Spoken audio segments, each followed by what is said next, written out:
Hey friend, please subscribe. 1 second for you. Big deal for me. I stopped by Travis's place 2 weeks before Thanksgiving just to check in. No warning, no call. Just one of those spur-of-the-moment drop-ins I used to do when he was younger. He'd always said he liked them. That day? Not so much. Delia opened the door. She had that look she always wore around me, tight smile, eyes like daggers. She was lighting one of those overpriced candles she loves, something that smelled like cinnamon plastic and regret. "Oh, Dennis," she said, dragging my name like it offended her tongue. "Didn't know you were stopping by." "I won't stay long," I said. "Just came to see Travis for a minute." He was in the living room, hunched over his laptop like he wanted to crawl into it. I sat down across from him. Delia stayed standing, arms folded, like she didn't trust me not to rearrange her throw pillows the wrong way. "I was thinking," I said, "maybe we do Thanksgiving at my place this year. Haley'll be there. I'll cook the old bourbon-glazed turkey. Remember that one, Travis?" He looked up, and the second our eyes met, I knew something was off. His legs started bouncing. He rubbed his thumb against his ring like he was trying to wear it down. Then he said it. "Dad, we're doing Thanksgiving with Delia's parents this year. You're not invited." Just like that. Like he was telling me the weather forecast. I blinked. "Not invited?" Delia stepped in fast, like she couldn't wait to jump on the grenade with a smile. "It's nothing personal," she said. "It's just, my parents don't always feel super comfortable around you. We're trying to keep the atmosphere light." I looked around at the kitchen, the same one I'd gutted and remodeled myself. Cabinets I installed, counters I picked. The dining set sitting behind her? I bought that for their wedding gift. Hardwood floors? I helped lay those. This whole place had my fingerprints all over it.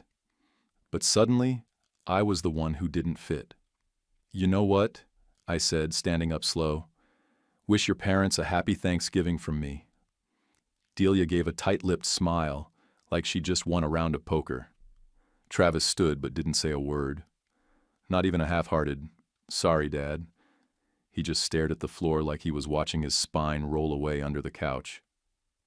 I didn't slam the door on the way out. I didn't say anything else. I got in my truck and drove home, windows down, no radio. Just the cold air in my face and the buzzing in my ears. Quick note, before listening, share in the comments which city or country you're watching from. And let's continue.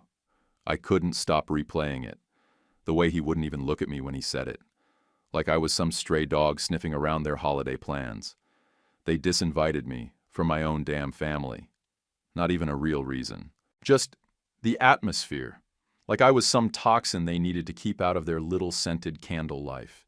And Delia? That woman was born for country club shade. Every word from her mouth sounded like a complaint wrapped in a smile. She didn't even flinch, like this was the plan all along, and I'd just shown up too early to see it unfold. Back home, I sat at the kitchen table, staring at the old turkey recipe Maria had written out years ago. Still had her handwriting on it, grease-stained, folded 100 times, corners curling. I looked at it for a long minute, then folded it up and shoved it back in the drawer. No bourbon glaze this year, no seat at the table. Just me, a cold beer, and a long list of things I'd let slide for too long. I was still sitting at the kitchen table when I heard the front door creak open. Haley's voice followed right after. "Dad?" she called out. "In here," I said, not moving. She came in wearing her school hoodie, hair in a messy bun, and dropped her backpack by the fridge like she lived there full time. Lately, it felt like she almost did. She looked at me for a beat, eyes scanning my face, then raised an eyebrow. What happened? I didn't answer right away. Just slid the turkey recipe across the table. Her eyes flicked down, then back up. "They bailed on you?" I nodded once. That's all it took. Her jaw clenched. She pulled out the chair across from me and dropped into it like she was ready for a court case. "I swear to God, if she said one more slick thing about you," Haley started, then cut herself off. "What exactly did they say?" I told her everything. Delia's fake smile, Travis's awkward silence, the whole line about atmosphere. I tried to keep my voice even, but somewhere around, "You're not invited?" it cracked, just enough for Haley to notice. She looked furious. Not teenage, dramatic furious. Quiet, focused, ice-cold, furious. She didn't even blink. "I'm not going," she said flat out. "Screw that. I'll stay here with you." I shook my head. "You don't have to do that." She leaned forward. "I want to. They're out of their damn minds if they think I'm eating mashed potatoes with people who treat you like garbage." Before I could say anything else, my phone buzzed on the table. Unknown number, but I knew exactly who it was. I answered it. "Dennis! Hi!" Delia's voice came through syrupy and sharp at the same time. "I just heard from Travis. There's clearly been a misunderstanding about Thanksgiving." I kept my mouth shut. Let her talk. She went on like I was an employee who forgot to clock in. It wasn't meant to sound like an exclusion.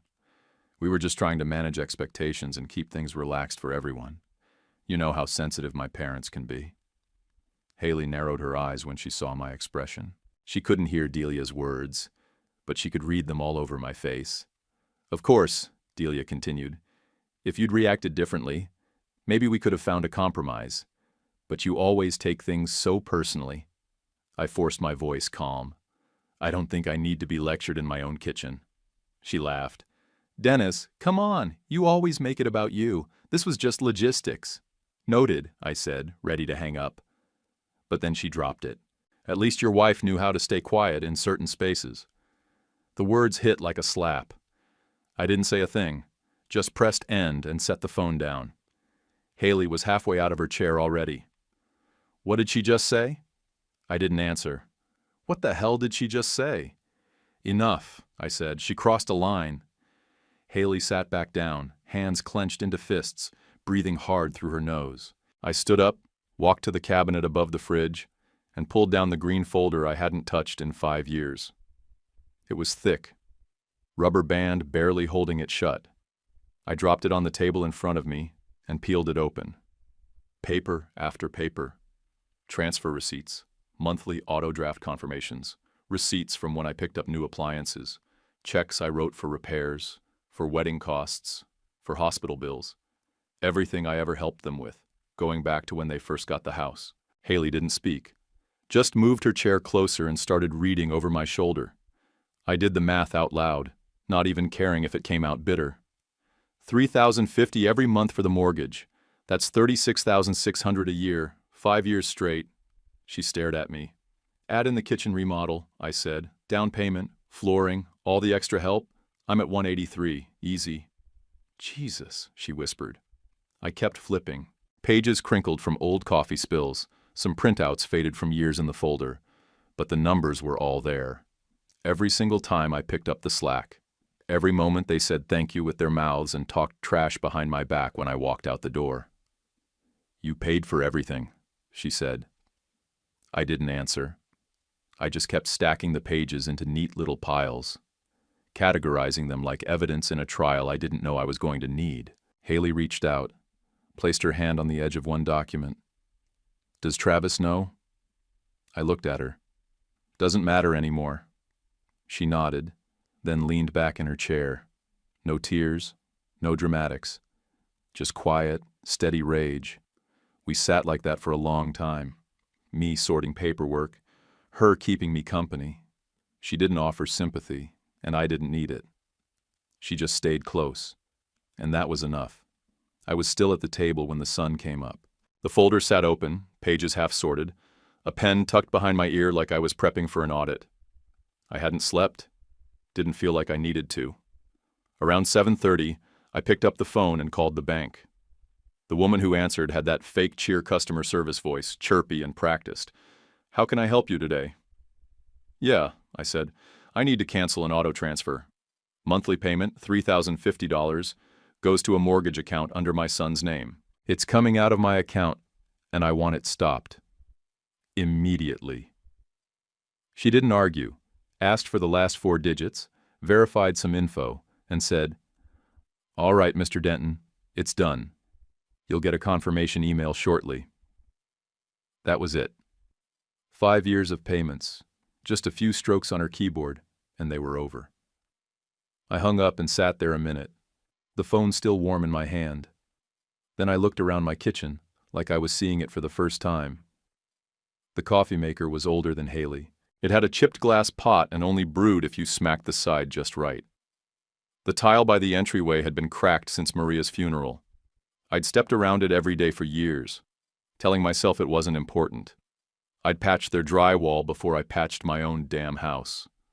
I got up and grabbed a trash bag. All those bank statements, stiff paper, printer ink that never faded, years of proof that I'd been their safety net, every one of them went into the bag. The folder, too. I didn't want to keep a single piece of it. That night, I lit a fire in the fireplace. No reason to wait. I sat down with a beer and started feeding the flames one sheet at a time. You'd be surprised how long paper takes to burn when it means something.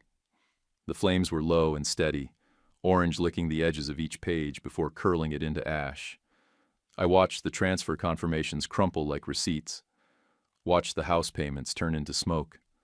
Around 5 o'clock, I heard the front door open. Haley walked in, tossing her backpack toward the couch. She kicked off her shoes and headed straight for the kitchen, but stopped cold when she saw me sitting there in the dark with the fire roaring. She came closer and looked down at the papers in the flames. "You okay?" I didn't look at her, just tossed in another document.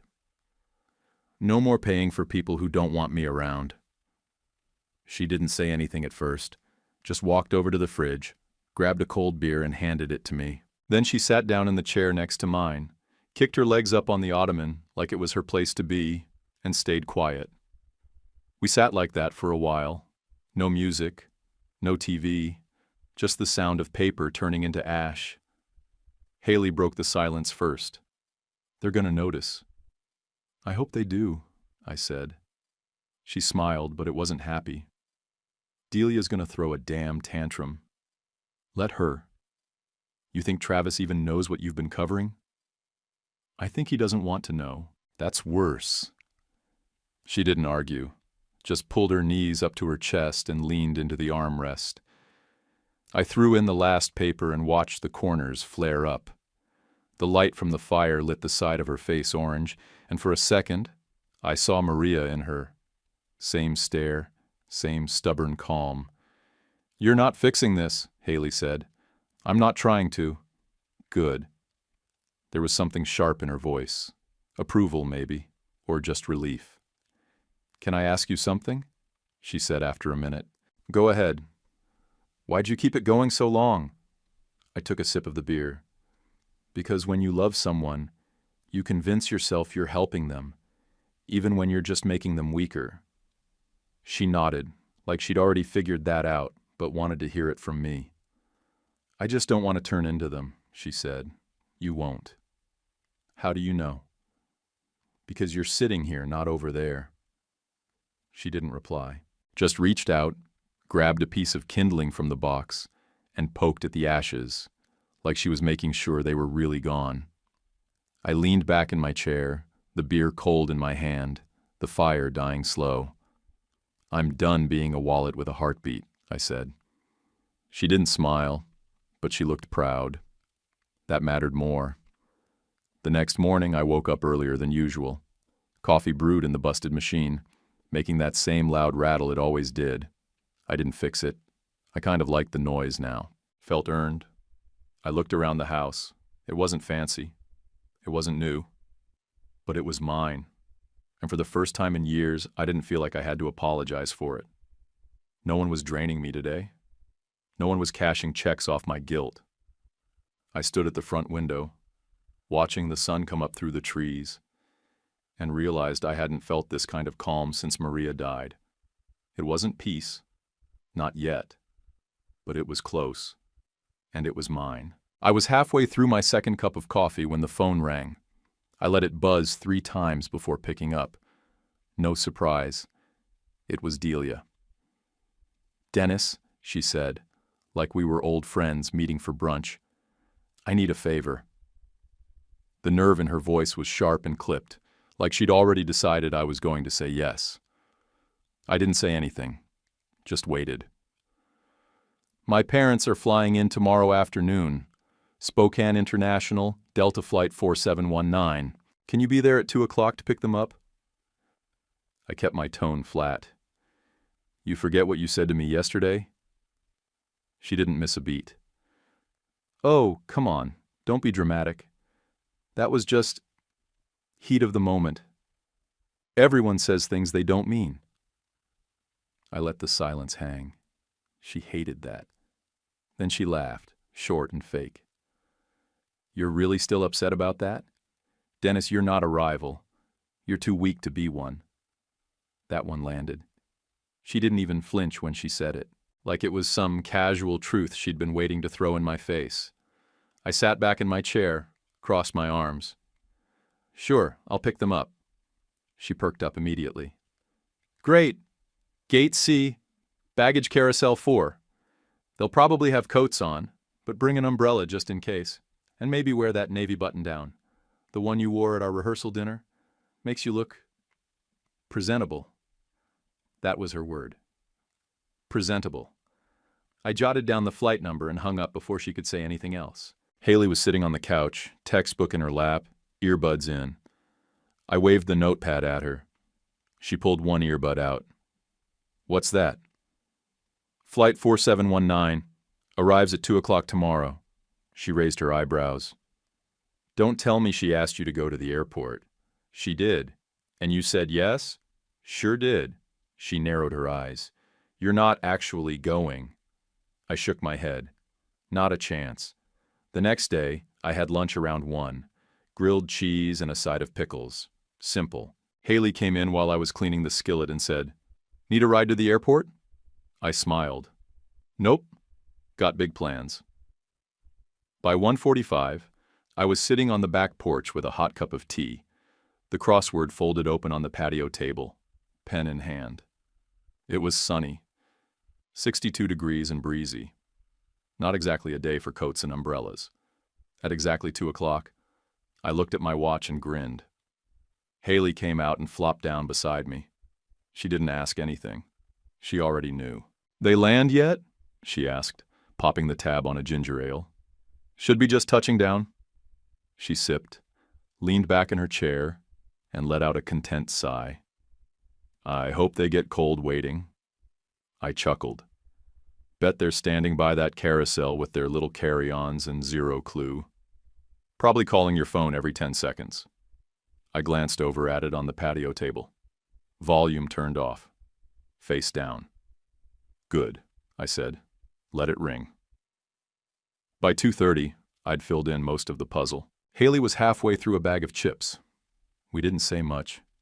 It felt good, quiet, deserved. At 2:43, my phone buzzed again. Then again. Then again. Persistent, Haley said, rolling her eyes. Desperate, I corrected. By 3:15, it stopped buzzing. I think they got the hint, she said, tossing the empty can into the bin. You think? Or maybe they're trying to call Travis now. That thought made me laugh harder than I expected. At 4 o'clock, I made myself another cup of tea. Same ceramic mug I'd been using since Maria bought it back in 2008. It had a little chip on the handle. Haley joked it matched me now. By 4:30, she'd gone back inside to finish a project. I stayed outside, watching the sun start to dip behind the trees, the sky turning that soft gold that made everything feel slower. I thought about Catherine, standing at the curb, waving down a taxi or trying to get an Uber to work. I pictured Cody fuming in his blazer, barking at airport staff like they owed him something. I wondered if they'd found someone else to blame for their ride not showing up. Probably blamed me to the driver or the airport or the weather or God. Didn't matter. They were on their own now. At 5 o'clock, I went inside and started dinner. Just spaghetti and garlic bread, Haley's favorite. She came into the kitchen while I was stirring the sauce and said, So, what's the next move? No idea, I said, but that felt good. You looked calm, she said. Too calm. I smiled. That's the danger. They think I'm bluffing. They don't realize this is me done playing. She nodded, satisfied. Delia's gonna explode when they show up. She already has, probably. And Travis? He'll say he didn't know, like always. She grabbed 2 plates and started setting the table without being asked. That small thing, it hit me more than all the chaos. She saw me. She got it. She wasn't picking sides. She'd already picked. We ate in the living room with a rerun of Jeopardy playing in the background. No phones, no interruptions. Just a normal evening in a house that finally felt like it belonged to me again. After dinner, I stepped outside once more, just to feel the cold air. I breathed it in deep, let it fill my chest. No guilt, no calls to return, no apologies to hand out. They'd landed, but I'd already taken off. I was drying the last dish when the knock came. Not a normal knock either. 3 loud pounds like the door owed somebody money. I didn't flinch, just hung the towel on the oven handle and walked over. When I opened the door, there they were. Delia, standing dead center like she was the queen of something. Behind her, her parents, Cody red-faced and stiff, Catherine in a beige coat and pearls, her lips already curled like she smelled something rotting. Delia didn't say a word. She just stepped aside and let her father push past her. "Barbaric!" Cody snapped as he stormed inside without an invitation. "Absolutely barbaric, Dennis. You left us stranded like animals, 2 senior citizens standing outside a terminal like goddamn hitchhikers." "This is my house," I said, voice low but sharp. "You don't get to storm in here barking orders like it's yours." Cody turned on his heel, eyes wild. "I had to take a shuttle, Dennis. A shuttle. Do you know how humiliating that is?" Catherine stepped in behind him, heels clicking like she was entering a courtroom. "Actions have consequences, Dennis. I'd expect a man your age to understand that." I didn't respond. Just crossed my arms and looked at Delia, still on the porch, arms folded, smug as ever. She hadn't said a word yet. Didn't need to. She thought this was a victory lap. She finally stepped in, calm as you please, and shut the door behind her like she was settling in for tea. "I told you you'd regret this," she said, not even bothering to pretend she wasn't enjoying herself. "You think this little rebellion makes you noble? It just makes you look petty and unstable." "You needed a ride," I said. "Not a butler. You're a grown woman. You could have called a cab." Cody puffed up again, eyes darting around the living room like he was looking for something else to be offended by. "You have no idea how close I was to calling the police. Abandoning elderly people at the airport? That's not just cruel.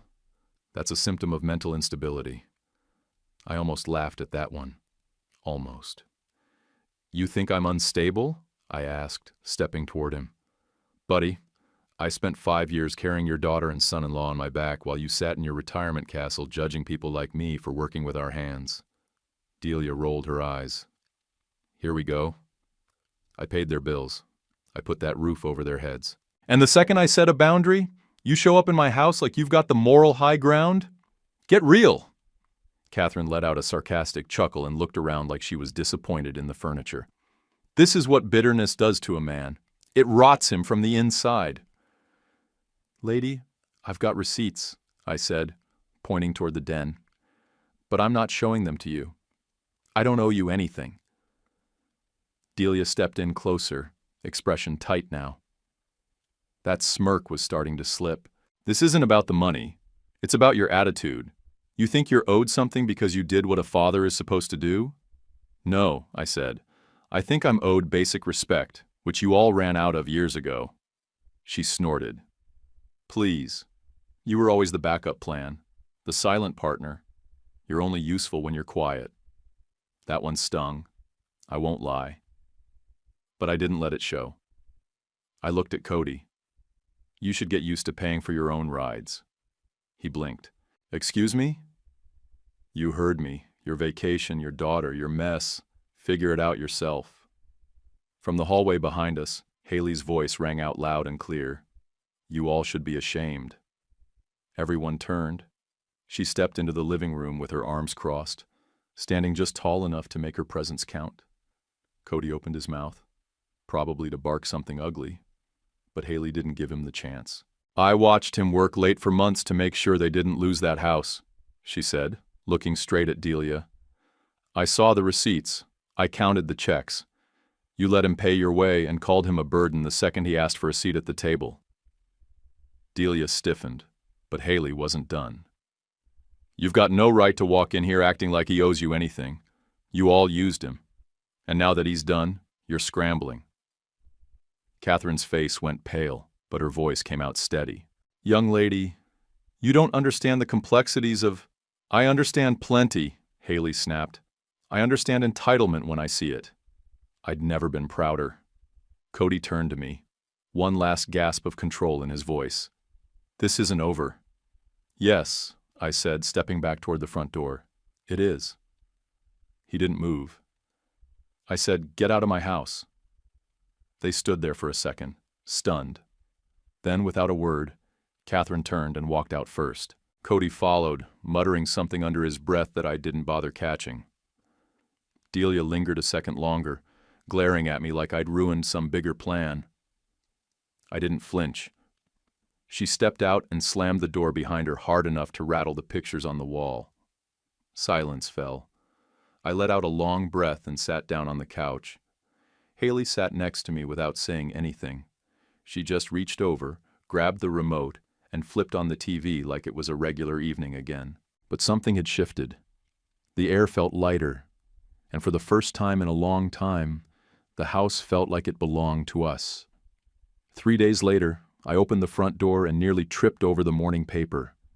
I picked it up, didn't think much of it at first, until I saw my own damn face staring back at me in grainy grayscale on page 3. Headline read, "Spokane Man Abandons Elderly Couple During Holiday Storm." Storm? It had been 52 degrees and clear as glass that day. Not a cloud in the sky. But Cody must have told them he got snowed in at the terminal, probably threw in some dramatic shivering and a fake limp for effect. I sat down at the kitchen table, poured a cup of coffee, and read the whole thing. It was vicious. The reporter didn't just write it like gossip.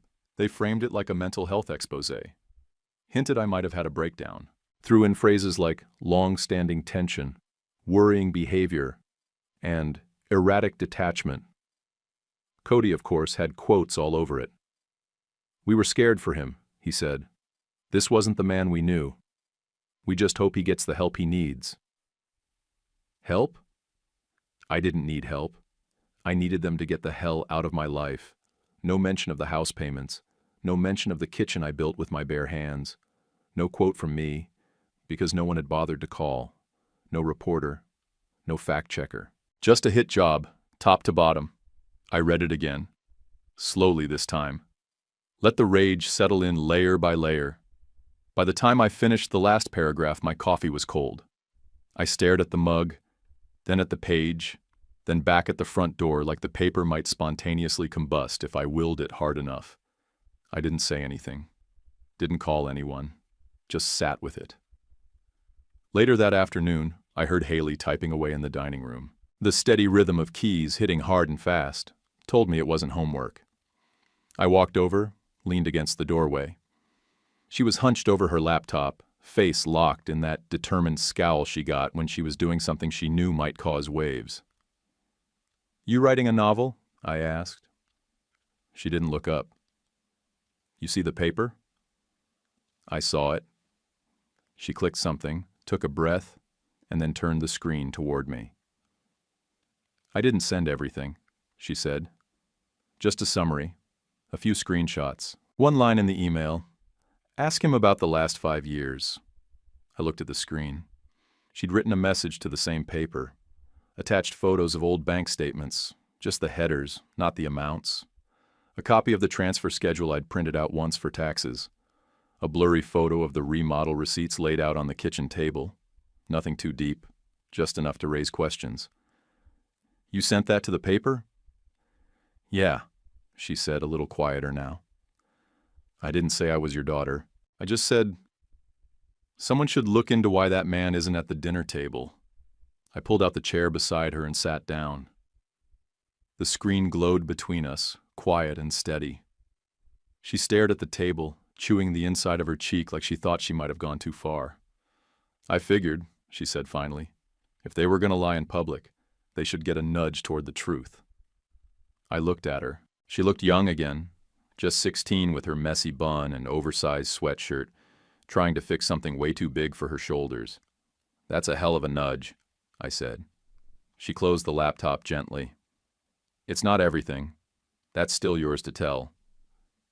That part landed, not just because she gave me the space, but because she knew it wasn't her story to hijack. I smiled, small but real. "You were always the smart one." She shrugged, trying not to smile. "Well, you raised me."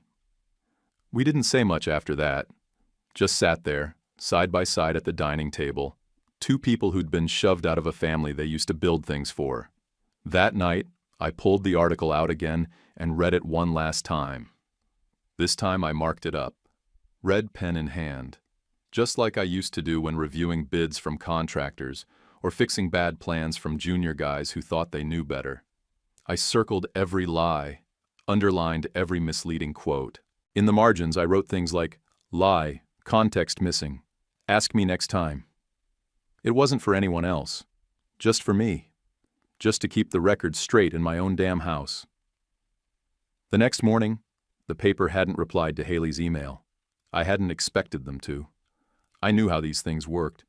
They'd move on, cover a dog show next week like nothing happened. But we'd planted a seed, one they couldn't unread. Around noon, I stopped by the hardware store to grab a few things. Paint samples, a new latch for the backyard gate. Felt good to be doing something normal again. But I noticed it. The sideways glance from the cashier. The slight pause when I handed over my card. The look that said they'd seen my face somewhere recently and couldn't quite decide what to believe. This was going to stick for a while.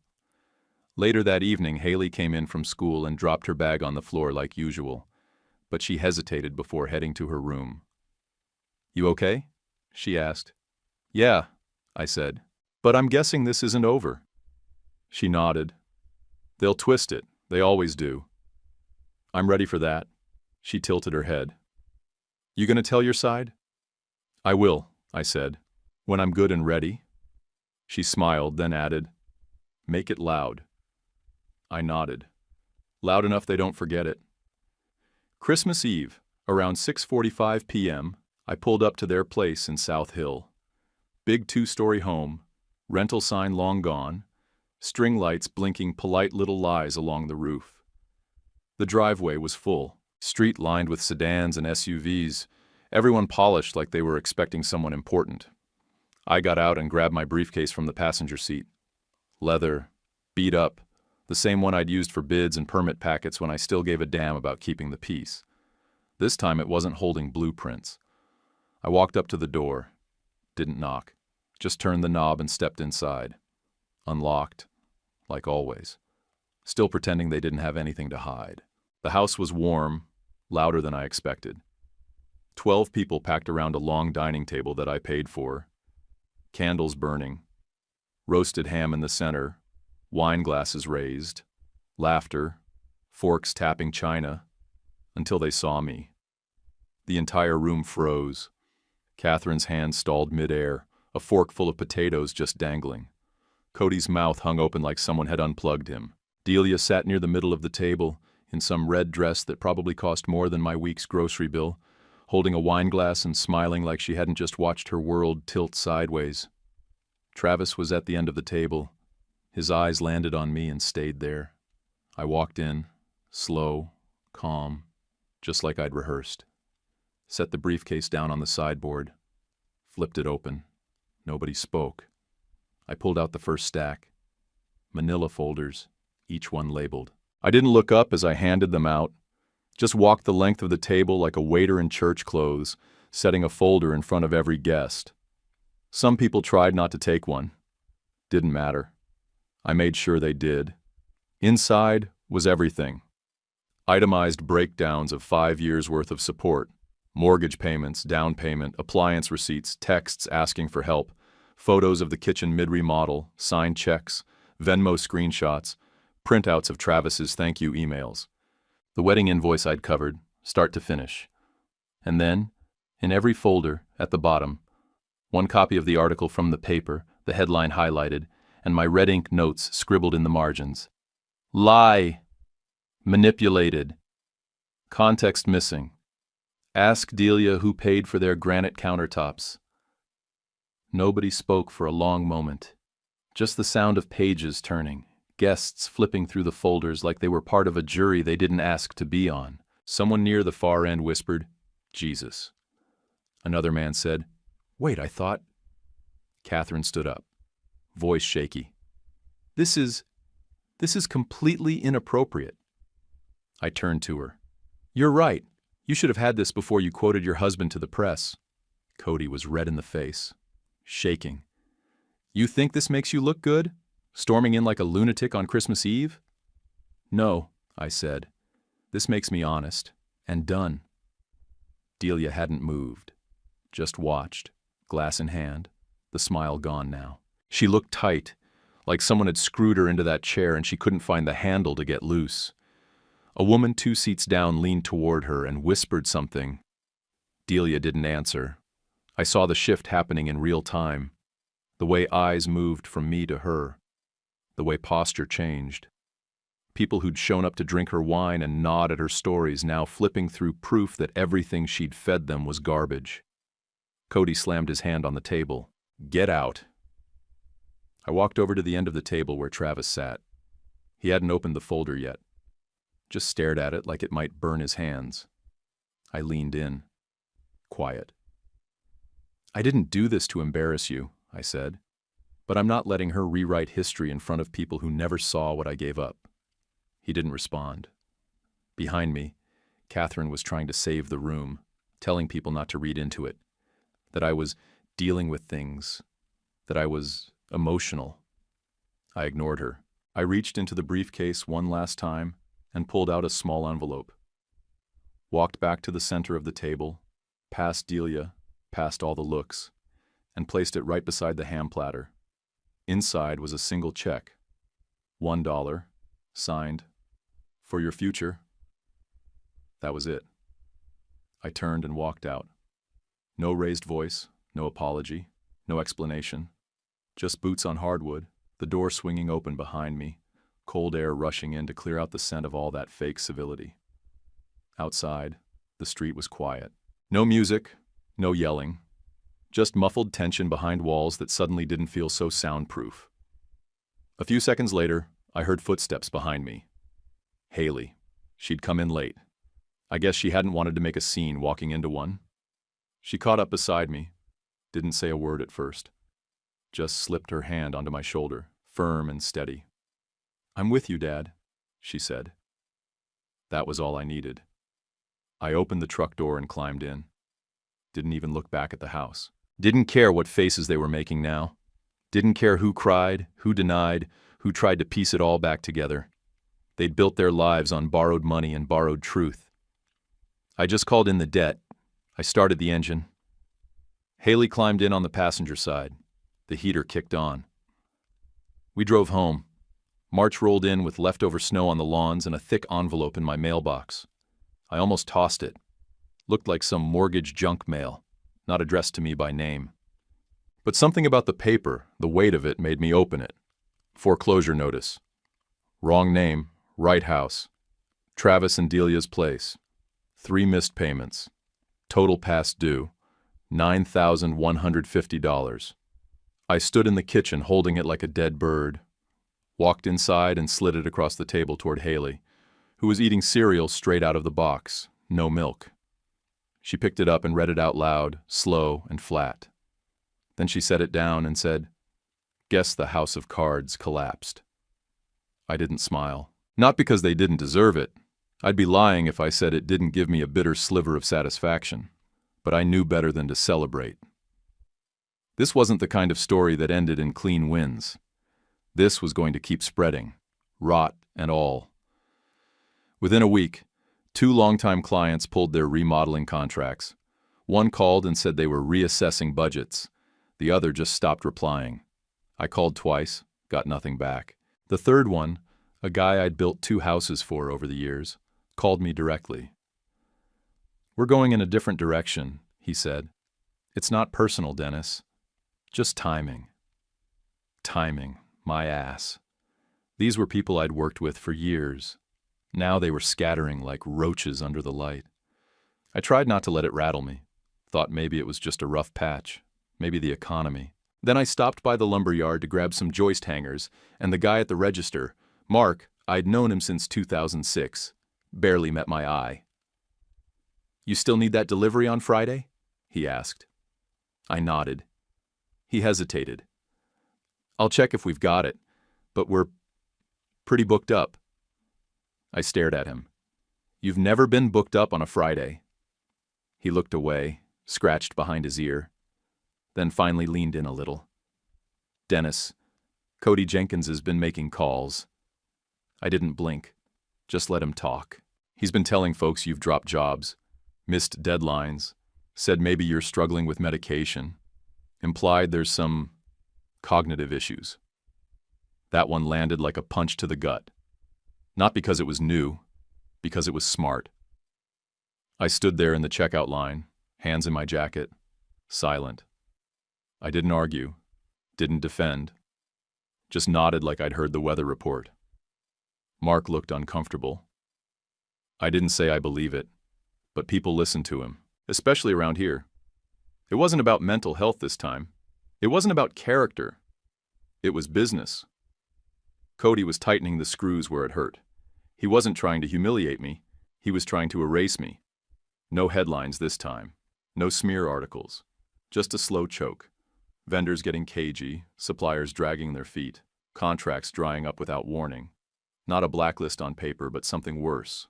A whisper network. And in a town like Spokane, reputation traveled faster than facts. I didn't even need to tell Haley. She noticed it before I did. That evening, she came in from school and dropped her backpack by the table. "You lost Cooper?" "Yeah," I said. "And the Pickens job. Canceled yesterday." She didn't flinch, just leaned against the counter, arms crossed. "He's not smearing your name anymore," she said. "He's making it impossible for you to earn it back." She was right. Cody had flipped the strategy. He wasn't yelling about my failures. He was planting doubt, quiet, subtle, polite, a much cleaner weapon. No mess, no fingerprints. The kind of attack that never makes headlines, just ruins calendars and credit scores. I poured a whiskey and didn't say anything. Haley watched me for a second, then said, "You gonna fight back?" "I wasn't planning to ask for a fair fight," I said. "I'm just getting started." She nodded once, then left me to it. Later that night, I opened the file on my computer labeled Travis-House. Inside were scans of every agreement, every signed transfer, every favor I'd never made public. Not to embarrass him, just to protect myself. Because I knew, even years ago, that if things ever turned sour, facts were going to matter more than feelings. Cody thought he could corner me into silence with a slow freeze. He forgot who taught Delia how to weaponize money in the first place. He forgot who built every beam in that house with a nail gun and a sore back. He forgot I wasn't afraid of being alone, but he was going to remember. And next time, it wouldn't be quiet. It was Thursday evening when I heard the knock. 3 soft raps, hesitant, like the person on the other side wasn't sure they had the right house. I opened the door and found Travis standing there alone. No Delia. He looked wrecked. Not messy, not drunk, just worn down in that quiet, hopeless way you only get when the world stops pretending it owes you anything. His suit was wrinkled, tie shoved into his pocket, top button undone like he'd started the day trying to look presentable and gave up halfway through. "Hey," he said. I stepped aside and let him in. He paused like he was waiting for permission, then crossed the threshold and sat on the edge of the couch, hands clasped between his knees like he didn't know if he was allowed to get comfortable anymore. I didn't offer him a drink, didn't sit down yet, just leaned against the wall and waited. He looked up at me. "Dad." I didn't know about the newspaper story. Not until after it ran. I swear I didn't react. He kept going. But worse, I didn't know about the credit card stuff. Haley showed me the statements. Delia was using your money.